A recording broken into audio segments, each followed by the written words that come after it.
내가 오늘 명하는 모든 명령을 너희는 지켜 행하라. 그리하면 너희가 살고 번성하고 여호와께서 너희의 조상들에게 맹세하신 땅에 들어가서 그것을 차지하리라. 내 하나님 여호와께서 이 40년 동안에 내게 광야길을 걷게 하신 것을 기억하라. 이는 너를 낮추시며 너를 시험하사 내 마음이 어떠한지 그 명령을 지키는지 지키지 않는지 알려 하심이라. 너를 낮추시며 너를 줄이게 하시며 또 너도 알지 못하며 내 조상들도 알지 못하던 만나를 내게 먹이신 것은 사람이 떡으로만 사는 것이 아니요 여호와의 입에서 나오는 모든 말씀으로 사는 줄을 내가 알게 하려 하심이니라. 이 40년 동안에 내 의복이 헤어지지 아니하였고 내 발이 부르트지 아니하였느니라. 너는 사람이 그 아들을 징계함같이 내 하나님 여호와께서 너를 징계하시는 줄 마음에 생각하고 내 하나님 여호와의 명령을 지켜 그의 길을 따라가며 그를 경외할지니라. 내 하나님 여호와께서 너를 아름다운 땅에 이르게 하시나니 그곳은 골짜기든지 산지든지 시내와 분천과 샘이 흐르고 밀과 보리의 소산지요 포도와 무화과와 석류와 감람나무와 꿀의 소산지라. 내가 먹을 것에 모자람이 없고 내게 아무 부족함이 없는 땅이며 그 땅의 돌은 철이요 산에서는 동을 캘 것이라. 내가 먹어서 배부르고 내 하나님 여호와께서 옥토를 내게 주셨으므로 말미암아 그를 찬송하리라. 기도하겠습니다. 하나님, 오늘 이 말씀을 보면서 정말 모세가 어떻게 너희가 광야 40년을 지내왔는지, 정말 그것이 너희의 힘으로 걸어왔는지, 너희가 힘써서 얻어서 먹었는지, 너희의 지략으로 마셨는지, 오늘 그것을 기억하라고 오늘 모세가 그렇게 우리에게 말씀을 합니다. 하나님 아버지, 그렇습니다. 하나님, 이 광야 같은 세상에서 우리가 어떻게 여기까지 왔습니까? 하나님, 정말로 우리가 우리의 힘으로, 정말 우리의 지략으로 여기까지 왔습니까?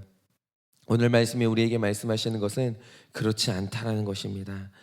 너희가 여기까지 살아오는 동안 내가 입혔고 내가 먹였고 내가 너희를 마시게 했다라고, 그러니 앞으로도 너희 인생을 내가 책임질 것이라고, 그러니 너희가 누구 뜻대로 살아야 되겠냐라고 오늘도 말씀이 우리에게 질문을 던집니다. 하나님 아버지, 오늘도 여기까지 온 은혜를 생각하며 앞으로 우리가 무엇을 위해 살아야 될지 주님 앞에 묵상하기를 원하오니, 주님 오늘도 우리에게 인생의 중요한 진실들을 알려주시고 그 진실 가운데서 우리가 살아가야 될 하나님 앞에 그리스도인의 삶을 깨달을 수 있도록 오늘 말씀을 통하여서 우리에게 교훈하여 주시옵소서. 믿사오며 살아계신 예수님 이름 받들어 기도드립니다. 아멘. 네, 예전에 실제로 제가 기사에서 본 적이 있었는데, 미국에서 어떤 일이 있었냐면, 사실 우리나라 사람들은 잘 느끼지 못하지만 우리가 지금 굉장히 좁은 땅덩이에 살고 있거든요. 근데 제가 이제 그걸 느꼈던 게, 제가 필리핀에 살 때 필리핀의 땅 면적이 우리나라보다 거의 정확하게 3배가 넓거든요. 근데 더군다나 이제 필리핀이라는 나라가 사회 인프라가 이제 구축이 우리보다 훨씬 안 돼 있기 때문에 차를 타고 지방으로 가면 정말 한참을 황무지를 가야 돼요. 그러니까 아무리 달려도 건물이나 사람 사는 곳이 안 나올 때가 있어요. 그럼 이제 그런 거 계속 겪다 보면, 아, 진짜 우리나라가 좁구나, 그리고 이 나라가 진짜 넓구나, 이제 이런 걸 느낄 때가 있는 거죠. 우리나라는 솔직히 황무지가 없지 않습니까? 아주 조금만 달리면 마을이 있고, 조금만 달리면 시설이 있고, 사람의 손이 닿지 않은 땅을 만나는 거는 거의 없죠. 그런 곳은 거의 다 사람의 손이 닿아 있어요. 그래서 이제 세상이 얼마나 넓은지에 대한 감이 우리나라 사람들이 이제 별로 없는데, 그런데 한 번은 어떤 한국인들이 차를 타고 미국의 데스밸리를 이제 횡단한 적이 있다라고 해요. 그런데 우리가 생각하는 것보다 상상을 초월할 정도로 훨씬 넓다고 합니다.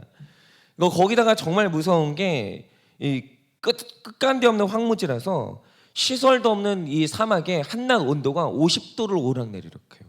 50도를. 그러니까 사실 이게 데스밸리라는 이름이 그냥 붙여진 게 아니죠. 굉장히 무서운 곳인 겁니다. 그런데 한국 사람들이 여기가, 이 사막지대가 이렇게 넓다는 것에 대한 개념이 없었던 거예요. 그러니까 데스밸리로 난길을 쭉 이제 차를 타고 가다가 갑자기 그 모래길로 달려보고 싶은 충동이 느껴진 거예요. 그러니까 그 차 중에 모래길을 달릴 수 있는 차들이 있거든요. 그 차를 렌트해가지고 가는데 그 한번 달려보고 싶은 충동이 있었나 봐요. 그래서 길을 벗어나서 모래길로 한참을 달리다가 이제 좀 왔다 싶어가지고 이제 되돌아오려고 하는데 그만 모래 위에서 차가 퍼져버린 거예요.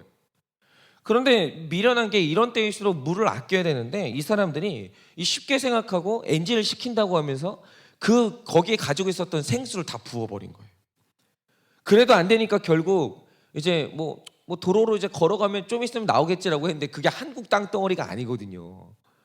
돌아간다고 이제 걸어가는데 50도가 넘는 태양 밑에서 아무리 걸어도 도로가 안 나오는 거예요. 거기다 길을 잃어버린 거죠. 그래서 결국 탈진해서 죽음 직전의 상황까지 갔는데 정말 기적적으로 구조가 됐거든요. 그런데 그 사람들 말을 들어보니까 이 사람들이 사막에서 물은 없죠. 햇빛은 계속 쏘이고 있죠. 이게 지금 길은 안 나오죠. 그런데 이제 생존해야 되겠다는 생각이 절박하니까 최후의 그들이 한 게 뭐냐면 자신들의 소변을 마시면서 버텼다라는 거예요. 그렇죠. 여러분 요즘 문명이 있는 세상에서 사막에 갇히잖아요. 소변을 마시면서 버티지 않으면 죽을 수 있습니다. 여전히 광야는 그런 곳이에요. 그런데 오늘 성경이 가나안 땅에 들어가서 40년을 가나안 땅에 들어가서 살 예정인 이 백성들에게 상기시키는 게 뭡니까? 너희가 사막에서 40년을 살았는데 어떻게 생존했냐라는 거예요. 여러분 지금 같은 때가 아니에요. 뭐 구조대가 있는 때가 아닙니다. 조금만 가면 주유소 있고 조금만 가면 편의점 있고 이런 때가 아니에요. 그런데 여러분 그 데스밸리하고 비슷한 환경이거든요. 한낮에 이스라엘 땅을 가게 되면 거기에는 뭐 그늘이 없으면 죽습니다. 뭐 60도 50도를 막 오르락내리락 한다는 거예요. 그런데 너희가 사막에서 40년을 살았는데 어떻게 생존했냐라는 거예요. 여러분 이게 뒤돌아보면 정말 놀라운 게 애굽에 있다가 광야로 나온 사람 말고 그냥 광야를 돌다가 광야 여정에서 태어난 사람만 60만 명이에요. 광야에서 태어난 사람만. 그런데 그 60만 명 이상이 300만 명이 되는 사람이 우물도 없어요. 그리고 상가도 없고 가게도 없어요. 그런데 광야 한가운데서 40년을 걸었는데 신기한 건 광야에서 목말라 죽은 사람이 아무도 없었어요. 아무도. 여러분 광야에서 배고파 죽은 사람이 아무도 없었어요. 그런데 정말 중요한 사실, 광야에서 사람이 죽었었을 때 오직 단 하나 죽었던 이유는 불순종한 사람만 죽었어요.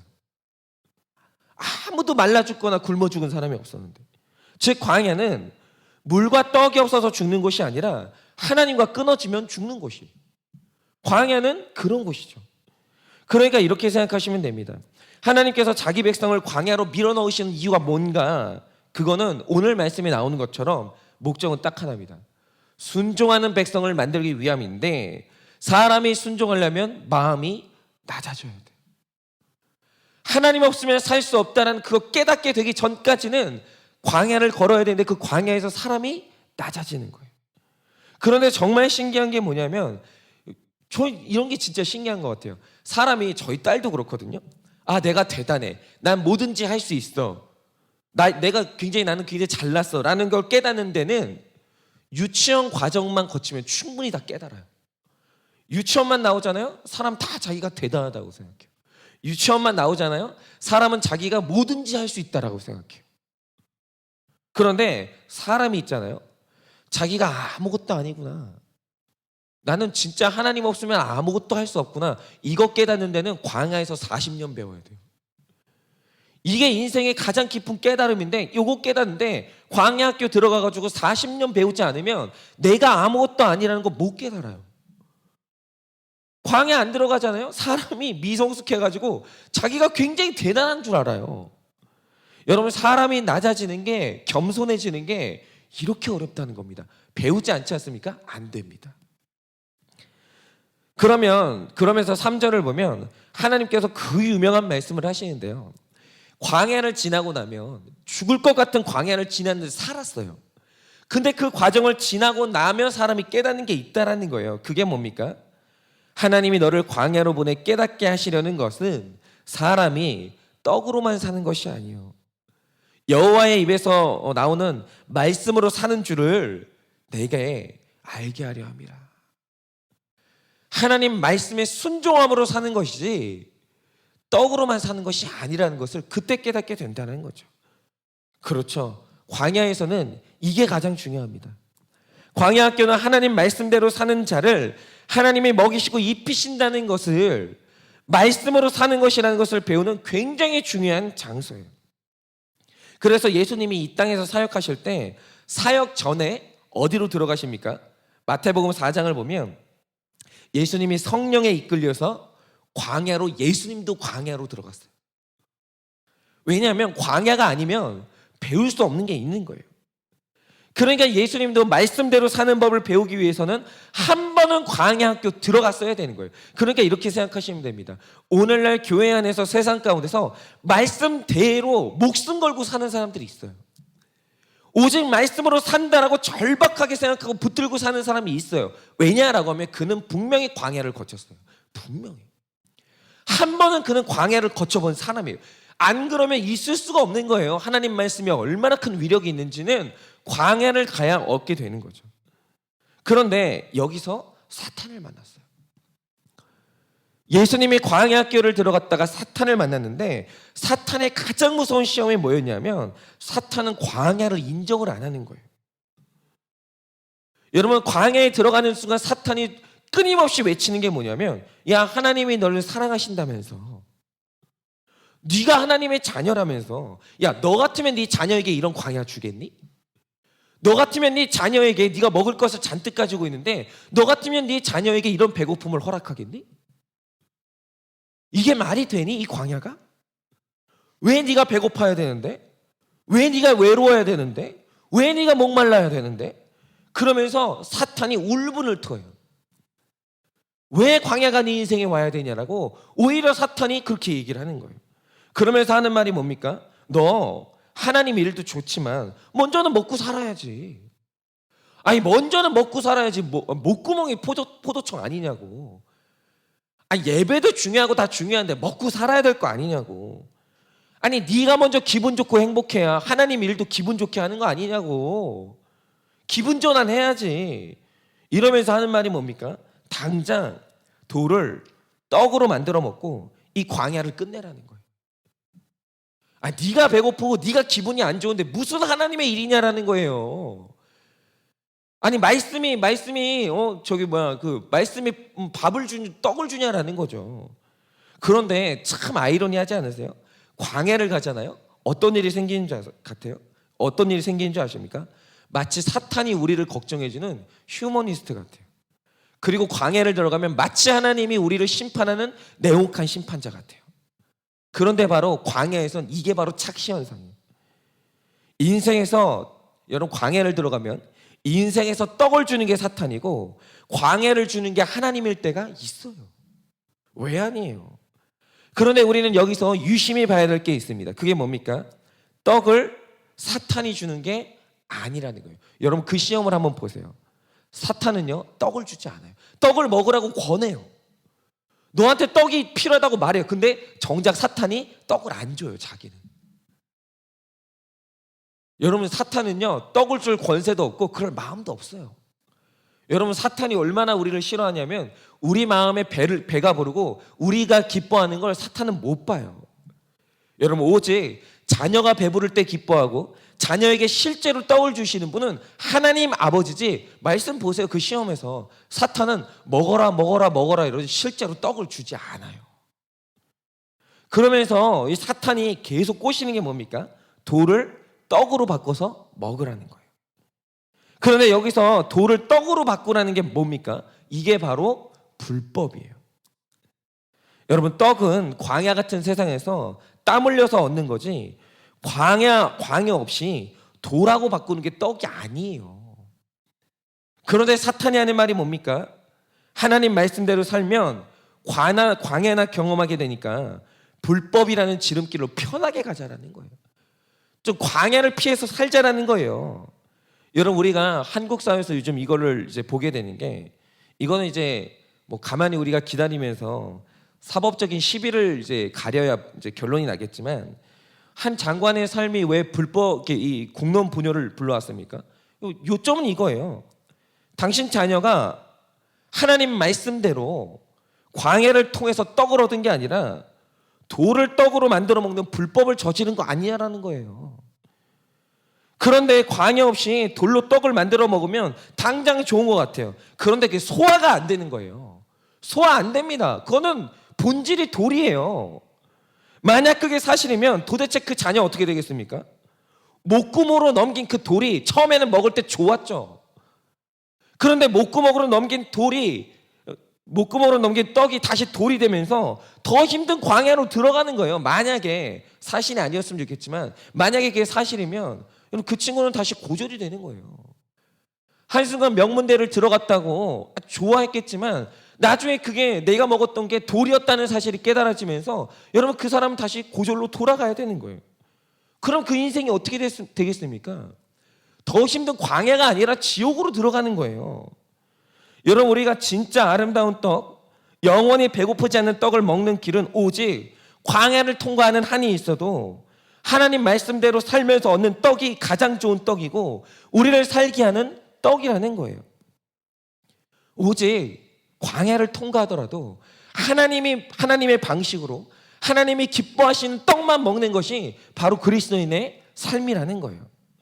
제가 이걸 이제 경험한 적이 있었는데 제가 이제 뭐 유학을 한다고 이제 좀 건방을 떨면서 잠깐 이제 필리핀을 갔다가 그 다음에 이제 미국 간다 이러면서 필리핀에 간 적이 있었습니다. 그런데 저는 되게 쉽게 생각하고 갔거든요. 그런데 이게 이방인으로 산다는 게 너무나 어려운 게 이게 필리핀인데도 돈이 만만치가 아닌 거예요. 물론 캐나다나 미국 호주 이런 데 비교하면 싼 거겠지만 거기서도 공부하고 한국인으로 생활하려고 하면 한 달에 적어도 120만 원 필요한 거죠. 그런데 제가 그때 이제 갈등이 뭐였었냐면 어떤 한인교회가 이제 본인들 교회에서 이제 사역을 좀 해달라는 거예요. 그런데 그곳은 사역을 하면 한 달에 사례비를 20만 원을 주겠다는 거예요. 저는 120만 원이 필요한데. 그리고 이제 거기서 이제 부모님이 고작 보내줄 수 있는 돈은 30만 원이었어요. 그러면 제가 큰 뜻을 품고 거기까지 갔는데 여러분 그거 가지고는 공부도 못하고 살 수도 없어요. 두 개를 다 못해요. 이거는 지금 저보고 공부하러 들어가라는 게 아니고 그냥 아무 의미 없이 광야로 들어가라는 거거든요. 그래서 제가 생각한 게 뭐냐면 내가 여기 공부하러 왔으니까 사역은 잠시 내려놓고 돈을 더 많이 주는 아르바이트를 하면서 나는 공부를 해야 되겠다라고 생각을 한 거예요. 그래서 제가 그걸 아버지한테 말씀을 드렸어요. 아버지 도저히 이거 가지고는 생활도 안 되고 공부도 안 되니까 저는 그냥 이 기간 동안에는 알바를 하고 공부를 하겠다고 이 말씀드렸더니 아버지께서 그럴 거면 들어오라는 거예요. 아니 네가 지금 공부를 하는 게 사역을 위한 공부인데 사역을 안 할 거면 공부를 왜 하냐고. 그게 길이냐고. 사역을 안 할 거면은 거기 가서 있을 이유가 없다라고 그냥 들어오라는 거예요. 그러니까 이런 거죠. 사역을 하다가 주님이 허락하시면 공부하고 네가 부름받은 길을 따라 가다가 하나님이 허락하시면 공부하는 거고 만약 하나님이 그 길을 가는데 공부할 길을 안 열어주시면 그건 그냥 공부 안 하면 되는 거라고. 주를 위해 사는 게 중요하지 공부가 중요한 게 아니라고 계속 그렇게 하시는 거예요. 근데 이게 광야로 가더라도 말씀 따라서 가라고 하는데 그거를 이제 거역할 수가 없더라고요. 그래서 제가 이제 어쩔 수 없이 제 의지는 아니었습니다. 아버지가 너무 강하게 얘기를 하시기 때문에 그냥 이제 다 내려놓고 사역을 했어요. 했는데 희한한 게 뭐냐면 사역을 하면서 필요한 금액이 하나도 채워지지 않았어요. 하나도. 전혀 채워지지 않았어요. 그런데 이상한 게 뭐냐면 자꾸 사역을 하는데 사람을 만나는 거예요. 제가 이제 하숙집에서 살았는데 그 집이 제가 들어갈 당시에 굉장히 어려웠어요. 굉장히. 그래서 이분이 생활이 어려우니까 어떻게 했냐면 자기가 손으로 김치를 만들어 가지고 김치를 이제 그 한인 사회에 팔면서 이제 생활을 해야 될 정도로 굉장히 어려웠어요. 그래서 그 김치 팔고 하숙생한테 이제 하숙비를 받지 않으면 살 수가 없는 집이었거든요. 그런데 하필이면 그 집에 재수 없게 제가 들어간 거예요. 하숙비를 낼 수도 없는 인간이. 그래서 제가 거기 있는 게 너무 죄송한 거예요. 하숙비를 낼 때도 맨날 밀려서 내고 막 이게 나눠서 내고 이러니까 제가 너무 죄송한 거예요. 그래서 제가 어느 날은 염치가 없어가지고 제가 이제 나갈 테니까 하숙비를 잘 낼 수 있는 사람을 채우시라고 그러면서 이제 이번 달까지만 살고 나가겠다라고 하니까 이분이 정말 진지하게 못 나간다는 거예요. 목사님 못 나가신다고. 그때 이제 전도사였죠. 못 내보낸다는 거예요. 그냥 낼 수 있을 만큼만 내고 전사님 우리 없으면 같이 안 먹으면 되고 만약에 먹을 게 있는 날은 같이 먹고 살자고 그러면서 죽어도 못 내보낸다는 거예요. 왠진 지금도 모르겠어요. 그 같이 살았어요. 또 어학원 같은 경우에는 그것도 다닐 형편이 못 돼가지고 어느 날 학원을 끊으려고 하는데 한 번은 원장님이 이제 부르시더니 그러면 전도사님께서 애들이 자꾸 말썽을 피우는데 애들을 관리해 주시는 조건으로 어학을 낼 수 있는 금액만 내시라는 거예요. 낼 수 있는 금액만. 얼마든 상관없다는 거예요. 오히려 저희가 관리 비용을 드려야 되는데 그거 까고 그 다음에 그냥 얼마를 내시든지 간에 만약에 10,000원밖에 낼 수 없으면 그것만 내시라는 거예요. 그것도 안 내면은 전도사님 마음이 불편하시니까 그거 정도는 내고 그 다음에 이제 우리 학원을 같이 하자는 거예요. 그래서 또 거기서 그렇게 공부를 했어요. 그런데 이 사람들을 결국 제가 이제 목적한 바를 다 얻었는데 결국 이 사람들을 어디에서 만났냐라고 하면 말씀 따라서 사역이라는 광야길로 들어갔다가 거기서 그 사람들 다 만났어요. 교회에서 그들을 만난 거예요. 그런데 또 희한한 건 뭐냐면 그 하숙집과 학원이 다 잘 됐어요. 그 하숙집은 결국 아들이 잘 돼가지고 하숙을 하지 않고 김치를 만들지 않아도 충분히 살 수 있는 집이 됐고 그 학원은 건물을 위로 계속 올렸어요. 결국 그런 생각이 드는 거죠. 내가 만약에 그 당시에 떡을 쫓아서 광야를 빨리 끝내려고 돌을 삼켰으면 나 어떻게 됐을까? 사탄이 계속해서 이 돌을 떡으로 만들어서 먹으라고 나한테 유혹했는데 내가 그 돌로 만든 떡을 먹었으면 나 어떻게 됐을까? 내가 지금쯤 어디 있을까? 그런데 말씀을 쫓아서 하나님이 주시는 진짜 떡만 먹고 살았더니 말씀을 쫓아서 하나님이 주시는 만큼만 먹었더니 거기서 먹이시고 입히시는 하나님을 경험하는 거예요. 사랑하는 성도님들, 우리는 이 땅에 생존하러 온 게 아니라 구원과 사명 때문에 와서 사명이 끝나면 예정된 구원으로 들어가는 존재들이에요. 그러면 여러분, 우리가 천국에 들어가려면 영생의 떡을 먹어야 될 텐데 여러분, 영생의 떡은 돌로 만든 게 아닙니다. 영생의 떡은 하나님 말씀으로만 만드는 게 영생의 떡이에요. 그러면 하나 여쭙자 이거죠. 여러분은 말씀을 따라 사십니까? 떡을 따라 사십니까? 여러분 지금 감당하고 있는 광야의 사명이 있으십니까? 우리가 이 땅에서 광야를 피하겠다고 사명을 피해 떡으로 포장된 돌을 삼키지 말아야 될 것입니다. 여러분 말씀을 따라서 이 사명을 감당하면서 광야를 걸을 때 반드시 하나님이 굶겨 죽이지 않아요. 아무도 광야에서 굶어 죽은 사람 없어요. 그 누구도 목말라 죽은 사람 없어요. 반드시 하나님께서 그 광야를 선택해서 같이 들어가는 자에게 먹이시고 입히시고 마침내는 영원히 줄이지 않는 떡을 주실 줄을 예수님의 이름으로 축복을 드립니다.